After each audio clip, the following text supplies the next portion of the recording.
Okay, so thank you very much for coming. Today we're going to be looking at the ceremony of touching for the king's evil, starting with its origins in the medieval period and continuing up until its last usage by the Jacobite pretenders in the 18th and early 19th centuries. And we'll do this by focusing on touch pieces in the collection of the Hunterian. Now, these touch pieces played a central role in the ceremony, but first I just want to introduce you to numismatics. So numismatics is just the study of coins, tokens, medals, and other related objects, including touch pieces. This is a coin of Elizabeth I of England up on the slide. It's a shilling, which is worth 12 pence, and it was minted sometime between 1561 and 1566. And I'm going to use it just to highlight some numismatic terminology. So the two sides of a coin are called the obverse and the reverse. So the obverse is on the left here, and it's the side with the monarch's name. So on this coin, the obverse depicts Elizabeth I herself, and it gives her title of Elizabeth by the grace of God, Queen of England, France, and Ireland. Now, English and later British monarchs from Edward III to George III claimed the French throne, and the Jacobite pretenders also retained this claim. So that's why the French title will be appearing on most of the objects we'll be looking at today. And the reverse is just the other side of the coin. So the inscriptions are referred to as the legends. And on the objects we'll be looking at today, the legends are all in Latin. So throughout this presentation, I've transcribed the legends and I've provided an English translation for each of them, which you can see below the images. And these legends are often abbreviated due to space constraints on the objects. So what I've done in this case is I've placed the abbreviated letters in the legend in brackets for this coin, but I haven't done it for the rest of the presentation. But as you can see in this case, much of the obverse legend has been abbreviated. So just to give an example, Die Gratia, which is the Latin for by the grace of God, has been reduced down to D and G. So the obverse legend has a monarch's name and titles. The reverse legend varies from object to object. It may continue the monarch's titles, or it could contain another message. On this coin, the reverse reads, I have made God my helper. Now, throughout this presentation, I've also noted the sources of each of the objects we'll be looking at in the bottom right-hand corner. So this particular coin is from the collection or assembled by Thomas Coates in the 19th century that was later donated to the Hunterian Museum. So the king's evil is just an old term for scrofula, which is a disease that causes painful neck sores. And it was believed that the touch of a divinely appointed monarch could cure it, and the practice of doing so is known as touching for the king's evil. Now, when English monarchs began to touch for the king's evil is unclear. There is some evidence that Henry II and Henry III did it, but Edward I is the earliest monarch who is extensively recorded as touching for the king's evil. So in a period of about 30 years, Edward I touched just under 10,000 scrofulous people, and this even included when he was on military campaign in Scotland. So Henry VII was likely the very first to codify the ceremony and provide it with its own liturgy. He was also probably the first to use a touch piece. So during the ceremony in Henry VII's reign, each person suffering from scrofula would be presented to the king, and he would touch their sores as prayers were recited.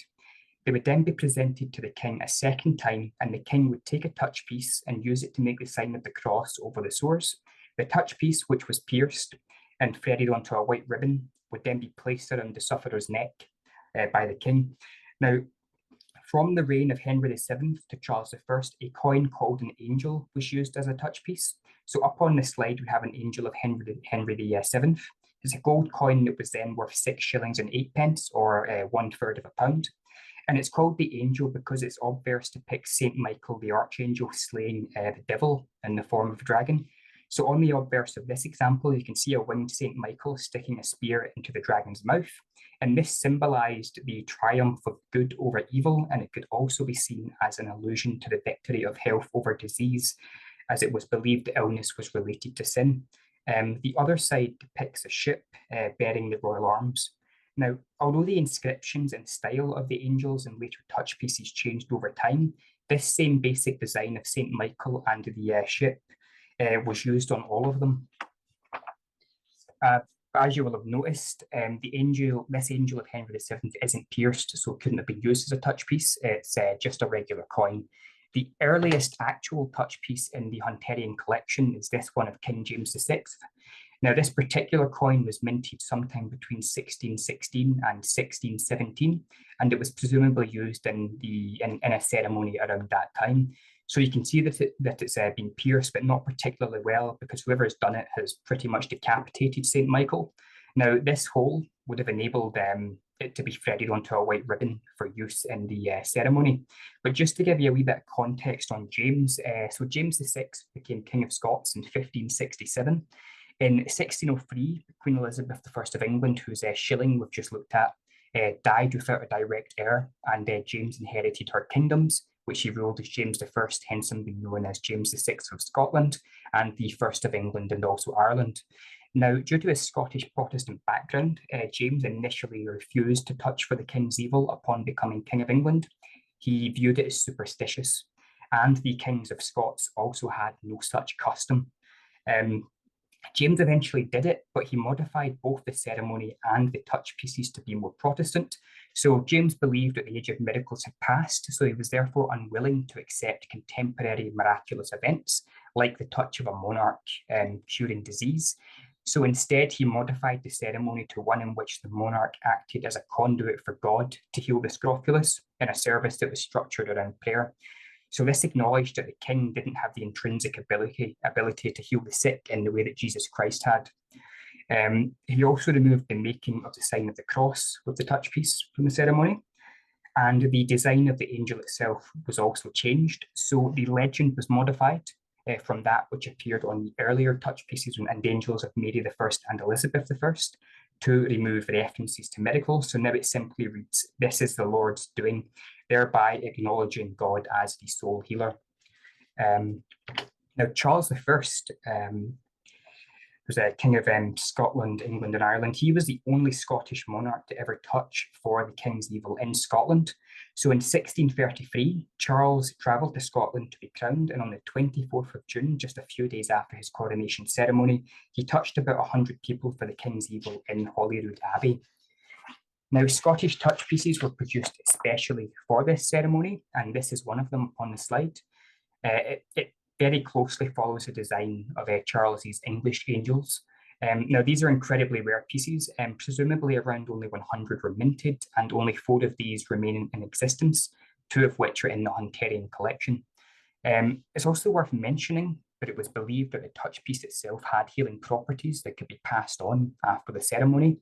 So just to give an example, a Mrs. Hebden, who was an English royalist that went into exile in Russia after the civil wars, lent a touch piece of Charles I to an English merchant that she met in Russia who was suffering from scrofula. And this touch piece supposedly cured him, even though he'd never been in contact with the king. So the last angel coins were minted during the reign of Charles I. Charles II, after he was restored to the throne, considered reintroducing the coin, but ultimately decided to mint a small medal that would serve as a dedicated touch piece instead. And this is one up on the slide. Now, unlike its predecessors, it was a coin. It wasn't a coin, sorry, so it didn't have a face value. But the design of the old angel coin was maintained, but the 2 elements were transposed. So now the ship appears on the obverse with the king's name and titles, and the reverse features St. Michael slaying the dragon and the legend, "Glory to God alone." And this legend reiterated the message that was on the earlier James VI touch piece, which emphasized that God was the healer. And this design, it was established by Charles II, would be used on all of the later touch pieces utilized by later monarchs and the Jacobite pretenders. Now, demand for the royal touch was at an all-time high during the rule of the Stuart dynasty, especially after the restoration of the monarchy in 1660. And during Charles II's reign, the ceremony would take place every Friday for 4.5 months out of the year, and demand was so high that attendance had to be limited to 200 people a day. And it's actually estimated that Charles II touched about 105,000 scrofulous people during his reign, so that's about 4,000 a year. Now, James VII, who succeeded Charles II, was a Catholic, so he modified the ritual to return it to its Catholic origins. He reintroduced Henry VII's original Latin liturgy and eventually had Catholic priests preside over the ceremony. However, demand for the ceremony didn't diminish during his reign, which is quite significant when you consider the widespread anti-Catholic sentiment of the time. And in fact, James even removed the limit set by Charles II, and up to 800 people would attend the ceremony in a day, and over 14,000 people were touched in a single year during his reign. Now, James VII fled to France in December of 1688 after an invasion by his son-in-law, William of Orange. William then ruled as king alongside his wife, Queen Mary II, who was James's daughter. Now, William and Mary both refused to touch for the king's evil, so the ceremony went into abeyance for over a decade. Queen Anne, who succeeded as monarch upon the death of William in 1702, continued the tradition. And it's estimated that 19,400 touch pieces were made during her reign, although that doesn't necessarily mean that they were all used. Now, Anne held her last ceremony on the 27th of April, 1714, and she died a few months later. She was the last monarch to touch for the king's evil in the British Isles, as the Hanoverian kings that succeeded her, like William and Mary before them, refused to take up the practice. 1 second. Now, James VII, after he was deposed, he set up a court in exile in France. And given that the Latin for James is Jacobus, those who supported James VII and his descendants' claim to the throne are known as the Jacobites. And these Jacobite claimants continued to touch for the king's evil while in exile. So the touch pieces used by James VII in France followed the same design that he used in England. The major difference was that they were made from silver rather than gold. Producing them in silver was a cost-saving measure. The Jacobite court just couldn't afford to give out gold touch pieces. So the earlier touch pieces of James VII had 5 shillings worth of gold in them, whereas the later ones that were made from silver had about 3.5 pence worth of silver in them. So that's about 17 times cheaper than the earlier gold pieces. So after James VII's death in 1701, his son, James Francis Edward Stuart, who adopted the title of King James VIII of Scotland and the Third of England, continued to touch for the king's evil. But it must have been a very rare occurrence, as there are few accounts of either of them doing it, and their silver touch pieces produced in France are incredibly rare. In fact, there aren't any in the Hunterian collection, hence why there isn't one up on the slide here. Now, while the Jacobite pretenders were based in France, they made several attempts to regain the throne. This included failed risings of 1708 and 1715, both of which are mocked by this anti-Jacobite medal up on the slide. So the obverse depicts James Francis Edward Stuart, and he's surrounded by the legend accomplishing nothing. And the reverse depicts the British Isles, and in Scotland, we can see the dates 1708 and 1716 referring to those two failed Jacobite risings. And the legend is a play on the famous Julius Caesar quote. It reads, "Twice he came, he saw, he did not conquer, and he retired in tears." Now, towards the end of the 1715 rising, James himself was in Scotland. He landed at Peterhead on the 22nd of December, 1715. And while on his way to Perth, he spent the 4th and 5th of January 1716 at Glamis Castle, and he touched for the king's evil at Glamis, presumably using his silver touch pieces, although the details aren't recorded. After the failure of the 1715 Jacobite rising, the Jacobite court's presence in France became untenable, so they went into exile in Italy, eventually settling in Rome. This is a touch piece that was made in Italy for James Francis Edward Stuart. You can see that it titles him as James III, and it follows the same design as the older touch pieces, but it's made from silver. It would appear that James touched more frequently in Italy than he did in France, as although there are few documented accounts, his Italian touch pieces are the most common of those issued by the Jacobite pretenders. And it's worth remembering that it was important for the Jacobites to continue the practice to uphold their legitimacy, because remember, it was only a rightful monarch that could heal by touch. And the Jacobites viewed the refusal of William and Mary and the later Hanoverian kings to do so as further evidence that they had no rightful claim to the throne. Now, during the 1745 Jacobite rising, Charles Edward Stuart, who's more popularly known as Bonnie Prince Charlie, took up residence at the Palace of Holyrood in Edinburgh for 5 weeks. And while he was in residence there is one account of him touching for the king's evil in the palace's picture gallery. Now, this action by Prince Charles was completely unprecedented, as his father, James Francis Edward Stuart, was still alive at the time. Charles was fighting to restore his father to the throne, not himself. And previously, it had always been the monarch that carried out the ceremony, never the heir to the throne. And this ceremony at Holyrood Palace was actually the last time that touching for the king's evil was ever carried out in Scotland and the wider British Isles as a whole. There's no mention of him using a touch piece during the ceremony, but if he did, he would have used one of his father's. Now, upon the death of his father in 1766, Charles Edward Stuart assumed the pretendership and continued the tradition of touching for the king's evil. This is one of his touch pieces. You can see that it titles him as Charles III.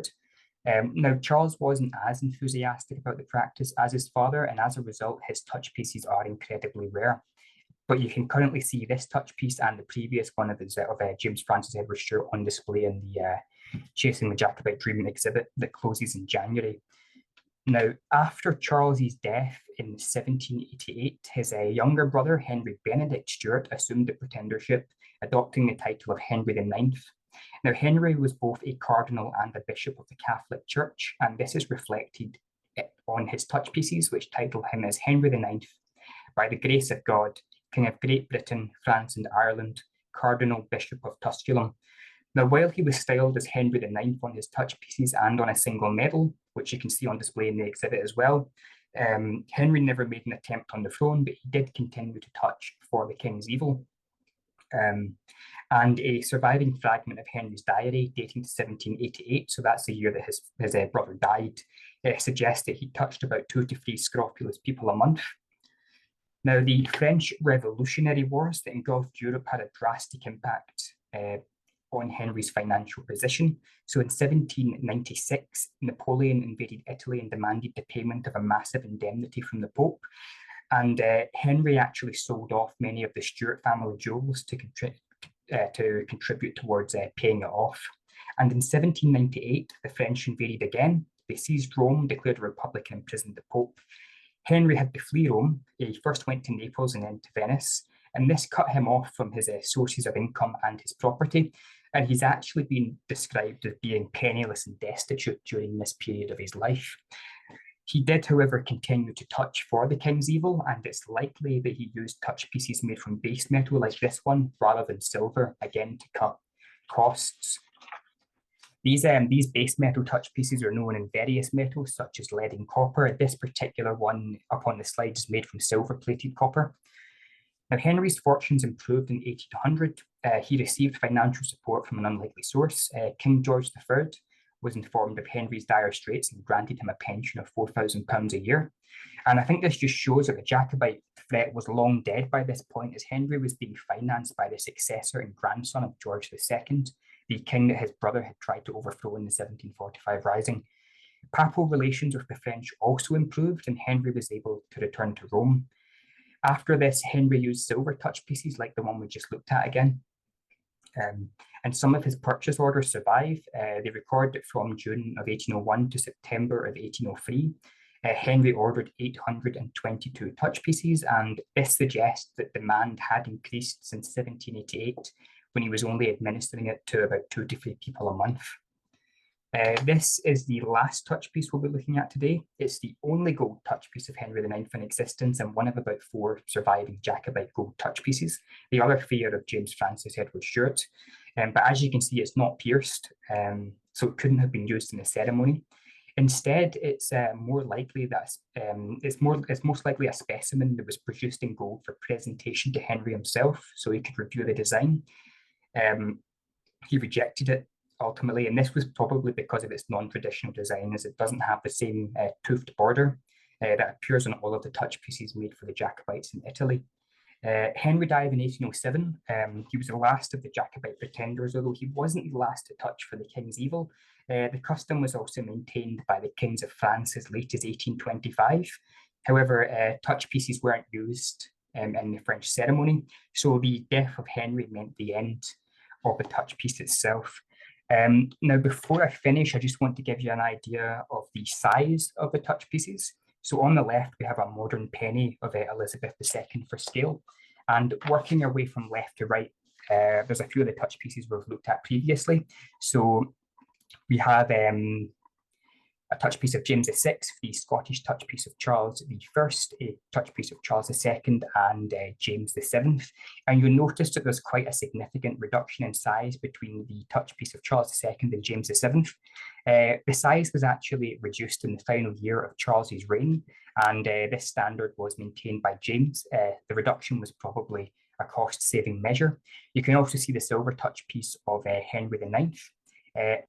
The Italian touch pieces of James VIII and Bonnie Prince Charlie are about the same size as Henry's, but you can go see those two for yourself in the exhibit. And finally, we have the last Jacobite gold touch piece on the far right. If you would like to know more, there's several publications that are worth reading. I've stuck them up on a slide. Those that are underlined are available online for free, and I'll stick the link to them in the chat just now. There we go. Just stuck it in the chat there if people want to see them. Oh, no, I haven't, sorry. There's the links, I've just sent them. But if you want to know more, there's several publications up here that are worth going to. So if you're interested in the touch pieces themselves, there's a series of articles by Noel Wolfe on them in the British Numismatic Journal. And Wolfe also wrote the Medallic Record of the Jacobite Movement, which is the definitive work on Jacobite numismatic objects, including touch pieces, but he doesn't go into as much detail in that book as he does in his British Numismatic Journal articles. There's also an interesting blog by Francis Young on the history and significance of the angel, both as a coin and a touch piece. And if you're interested in the religious reasoning behind the ceremony and how it changed over time in response to the Reformation, which I haven't really touched on in this talk because it's not an area I'm particularly familiar with, then I'd recommend reading Brogan's The Royal Touch in Early Modern England. Thank you very much for listening, and I'm very happy to take questions if anyone's got them. Just to check, did the links appear in the chat? Yes, and they look good. Thanks so much, Cameron. That was brilliant. Nice. Thank you. I could have listened to you for another 45 minutes there, but I realised you'd been given 25. But no, that was great. Thank you so much. You've obviously got an incredible knowledge of the historical context as well, of these pieces. And it's brilliant just have a reminder of the strength of the numismatic collection at the Hunterian. How many pieces you showed us that are just so rare, 1 of 4 in the world. That's amazing. As Cameron said, if anyone has any questions, you are welcome to pop them in the chat there, or you're welcome actually to just take yourself off mute if you would rather as well, and turn your video on if you would like to do so. I did have a question, Cameron. If I understand that you said that it kind of kicked off with Henry VII. It was Henry VII, wasn't it? Yes. That the touch pieces really kicked off. Is there any kind of evidence of how it kind of gained traction? Were there a few kind of specific cases of people actually recovering from the king's evil, and that was how it kind of caught on? Or is there a moment that anyone can really pinpoint as where it sort of took off? I wouldn't say that. The thing about scrofula is it can go into remission on its own. Okay. So that would have contributed towards the illusion, I suppose, that the monarch was curing the disease. But I think the reason that Henry VII really sort of codified the practice and introduced the touch piece was because, well, he's the first monarch of the Tudor dynasty, and he really has to establish his family's position. And by touching for the king's evil, that's one way of doing that. And he strengthened his family's position, through other ways, through art, through coinage as well. So he introduces a coin called the Sovereign, which was the first ever English £1 coin, and it was also the heaviest gold coin struck in England up to that time. So a very impressive piece, and that's brought in to strengthen the dynasty. And you can sort of see him do the same with the King's Evil ceremony. Mm-hmm. Great, thank you. You should have a wee look in the chat, Cameron, because there are quite a lot of comments here. I'll see if there are any questions. So we've got a question from, where are we? From Alison. Is there any evidence of these coins being sold on to others as a kind of market in amulets? Yes. So they are quite valuable in their own right due to their gold content. And there are accounts of London goldsmith shops in, I think, the 17th century where people could buy them secondhand. And also the earliest eyewitness account of the ceremony taking place, I think it dates to the reign of Mary the First of England. And she actually says, as she was placing the touch piece around the sufferer's neck, she says, "Don't part with this unless you are truly desperate, as it's a sacred item." So there was the incentive there, and in fact, people would try and cheat the system and attend several times to get the extra gold from the touch piece. And this was so bad that they actually had to bring measures in from the reign of Charles I onwards. So you'd have to be certified by your local parish that you actually had scrofula and you hadn't been touched before. And they also introduced a ticketing system during the reign of Charles I. It was maintained by later monarchs, although I don't think the tickets themselves of Charles I have been identified. But for Charles II, we have a few surviving examples of the tickets that were used for admission at these ceremonies, and I don't have a picture of them here, but they look just like the touch pieces. It's the same design on both sides, but they're made from copper or sometimes brass, or some of them are bimetallic, like a modern £2 coin. So it'll have like an outer ring of copper and an inner ring of brass, or vice versa. But again, it's just the exact same design as on the touch pieces, but bigger and in base metal. But yeah, we do have evidence of controls having to be introduced, due to the sheer amount of people that were attending these ceremonies and to stop it from being abused. Great, thank you, Cameron. Thanks very much, Alison, for your question. You'll see, Cameron, here, I'll read it out, the question in the chat, but I would maybe take a wee look at it. There's a question here from Adam. I'm very interested in the touching ceremony from a supply and demand perspective. Did people travel far to be cured? Is there a record of anyone going overseas during William and Mary's refusal? Given the there's a wee hyphen over that. Given the propaganda loss, did they give a reason for refusing? Are there any other records of non-monarchs performance? Actually, let's leave that question just now. I'll go back to that in a minute. So from the supply and demand perspective, Cameron, did people travel far to be cured? Are there any records of that?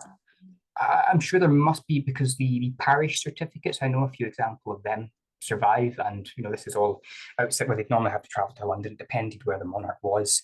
But yeah, people would travel, and I suppose that an extreme case of it is actually dates to after the British monarch stopped touching for the king's evil. And I might get some of these details wrong, but if I remember right, there was a labourer from, I think it was Bristol, who took a ship to Ireland, and then he took it to France, and then he travelled through France to get to Avignon, which is where James Francis Edward Stuart was at the time. This was shortly after they had to leave France. Avignon, I think nowadays, is in the south of France, but back then it was directly controlled by the Pope, so it was part of the Papal States. So they spent a wee bit of time there. But he actually, travels to Bristol, then to Ireland, then he takes a ship to France, and he goes through France to get to Avignon, just to get to James Francis Edward Stuart to be touched for the king's evil. So I mean, people did believe that this worked, and I think it shows a lot of desperation as well, because at this time there was no other option, I suppose. But yeah, people did travel. And just when you said that, people being quite desperate there, so people were dying from this then, like it was, it could be a death sentence. I'm not overly sure. I'd imagine if the sores got infected, then yeah, it would probably kill it, but I'm not sorry, sure. I realize you're not a medical man. Yeah, there's another question from Adam there. On monarchs performing the ceremony on behalf of others. The only example that I'm aware of is the Bonnie Prince Charlie case during the 45 Rising. But again, that was completely unprecedented. As far as I'm aware, nothing like that had ever happened in the British Isles before. I know next to nothing about the French ceremony, so I'm not entirely sure how they did it, but I think that was limited to the monarchs of France as well. And yeah, someone's just stuck in the chat that there's also accounts of people traveling to Rome. Okay. Yeah. Great, thank you. And thanks very much, Adam, there for your questions. So again, make sure you do have a look in the chat box, Cameron, because there are lots of lovely comments there. So there's a question from, let's see, is this a question? Yes, a question from Annette. So the iconography. Okay, so is that in France, the touchpieces, the iconography shows the king physically touching people? Or no, is that a question as to whether they do, sorry, or not? Oh yeah, they would have, sorry. The monarch would touch the sores, although I know some of them were quite squeamish about it. So I think it might be from the reign of Elizabeth I, where she would actually have her doctors look over them first. And if the sores were particularly bad, they would bandage them, and then she would touch the bandages. I know James didn't particularly like it, James VI, not seventh. And as to why St. Michael, I'd imagine just the religious significance of it, of him sort of symbolizing triumph of good over evil. The dragon represents the devil, and he is slaying that dragon. And this is a time period when sickness and health are related to sin, so it could be seen as an allusion to health triumphing over sickness. I'm sure there's a whole lot of other reasons behind it, but it's not an area I know particularly much about. Sorry. That just leads me on to ask then about the reverse then with the ship. Sorry if you mentioned this, Cameron, I missed it, but why was it the emblem of the ship? Do you know? I'd imagine it probably represents the ship of state. But another reason is traditionally, going back to the 1300s, ships did appear on English gold coins. And the touch piece has its origin as an English gold coin. So I'd imagine it could just be continuing that earlier tradition. I mean, the first English gold coin to be struck in large amounts and circulate widely was the Noble of Edward III, and that depicts the king in a ship. And then later coins that come after that also depict the ship. So I'd imagine they were probably just continuing that theme, and then it's just sort of it's just been copied as the touch pieces transition from a coin to a dedicated medal. That makes sense. Or medal, I suppose, because they are quite small. Thank you. Thanks, Annette, there for your question. I think we're out of questions in the chat. Again, if anyone wants to, we've all got there's a wee hand symbol, anyone can pop up if they do want to ask a question, with their camera on or taking themselves off mute.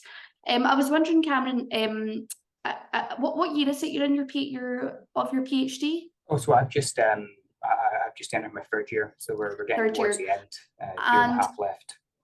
And what kind of areas specifically you've been looking at of the numismatic collection? Is it the Jacobite era that you've been looking at specifically? So this presentation is next to nothing to do with the PhD. What I'm focusing on is the Anglo-Scottish Monetary Union, which was established by James VI shortly after he became King of England, and I'm just sort of looking at how was that maintained and established. So I'm mainly looking at Scottish and English coins from his reign, and also the reign of his son Charles I.